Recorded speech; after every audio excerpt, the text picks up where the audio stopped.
So recently, I've been watching and reading about this so-called Netflix series called Adolescence. It's a 4-episode British drama. Just came out in last week of March. And it's actually very interesting journey of a teenager. I'm not sure whether I'm preaching to the right crowd. You may be watching Anthony Albanese on ABC when I'm watching these kind of stuff on Netflix. Well, let's reflect it together. So in this Netflix series, Adolescence, there is this young boy, 13 years, just coming into teenage life. And Jamie is becoming very curious about the opposite sex, and probably in year 6 and year 7, not sure about nowadays young people, maybe Patrick or Lisa may know about when do they start have all these feelings for the opposite sex, and to have that relationship that they think others are desirable and they believe they are an object of desirability as well.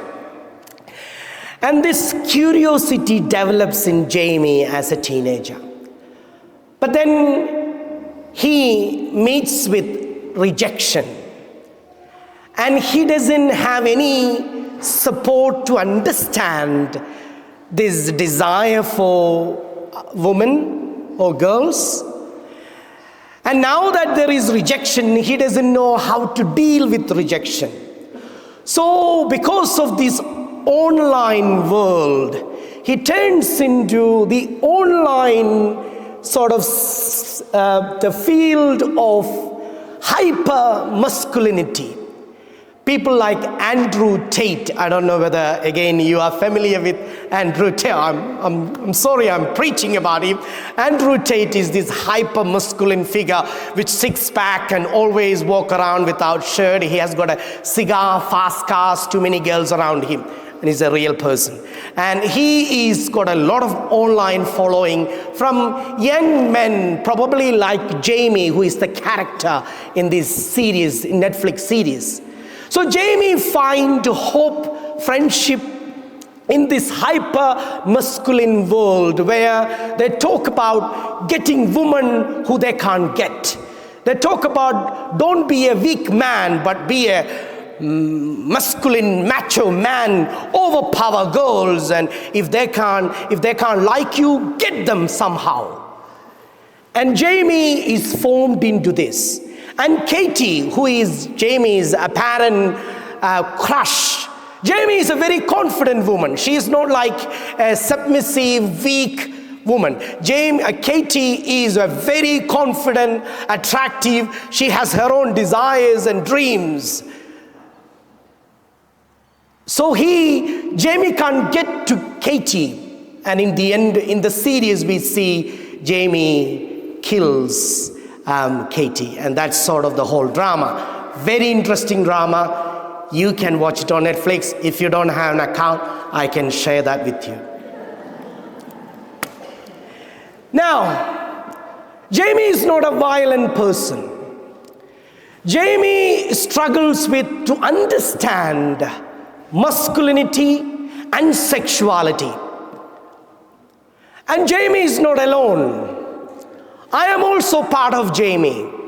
When I was growing up, my dad never taught me how to be a man. I cannot remember a conversation with my father about sex. As soon as I said the word sex, my dad's like, shut up. Go to church and pray. And I thought, God, you made me very sexual and I can't talk about it, and I have to come to church and do something if I talk about sex. I don't remember my father ever sat me down and say, Bonnie, now you are 13.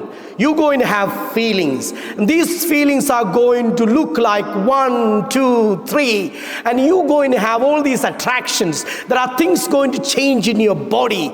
Not even in our school, which was a Catholic school. I was not taught in a very healthy way to approach the things changed in my body. And you know what? I learned about sex. I'm sorry if I'm speaking about sex too much. Oh, these teenagers are laughing. I learned from my friends. And how did they learn? They bring these little books. At that time, there was no internet. Thank God. Little books, and they show all these pictures of bikini-clad women, And I was like, year 7 boy who's supposed to be a priest in the future. I was like, looking at this woman, I was like, wow! It was my coming into age. It was my puberty blossoming. But not in a way, but in a very secretive way. In a way that is shameful. In a way that I shouldn't be doing this. Taboo. On one side, I'm so attracted to all this. On one side, oh, I like these girls. When I see that girls, a lot of things happening in my body, in my hormones. There is something, something good happening. And then the other side of my body, which is shaped by my grandfather, shaped by my father, shaped by the religious upbringing, is like, no, this is bad feeling. This is a taboo. Don't go there. We see a group of men standing with stones around this humble woman, throwing the stones. And I believe all these men has repressed feelings of sexuality. When I was reading and praying about this gospel, I was asking about the man who committed adultery with this woman. It is only the woman that is being caught and publicly shamed. All other men are represented like carrying the stones. And I believe these stones are their sexuality, sexual energy, sexual attraction, the repressed desires, I would believe. And they have no idea how to deal with these stones in their hand, only to project it on others with moral superiority, religious authority, some sort of virtue signaling, some sort of moral policing. I do not understand the dark side in me. I do not understand the pressure that I carry in terms of my sexuality, my attraction, my lust. Now I am taking it and projecting it and taking it as a weapon, a weapon of violence, and using it to project onto others. And I never was taught in the seminary about sexuality. It was as a priest by some strong woman who taught me how to deal with all these desires. And I learned it through failures. One of the first criticism I had from one of the leaders in the counseling field, she gave me, this was second year of my priesthood, she gave me very good advice.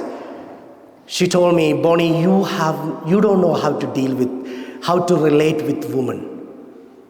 And it went straight into my heart. And she gave me a quote from Henry Nouwen, who was a spiritual director. Much of the Christian leadership in the church is exercised by people who do not know how to develop healthy, intimate relationship with women and have opted for control and power instead of love. And she said to me, I am part of that as a priest. I grew up in a very patriarchal society. I went to an all-boys school. I went to an all-boys seminary. Good luck. And I was taught by priest. I didn't know how to relate with women. And she put me. And since then, everywhere I went, my counseling agency, my Woolworth Fresh Food workplace, wherever I went, I had women as my boss. And they taught me well. They taught me woman is not an object of your desires. When you look at a woman, you don't think about having sex. You can have very close, platonic, intimate relationship with woman.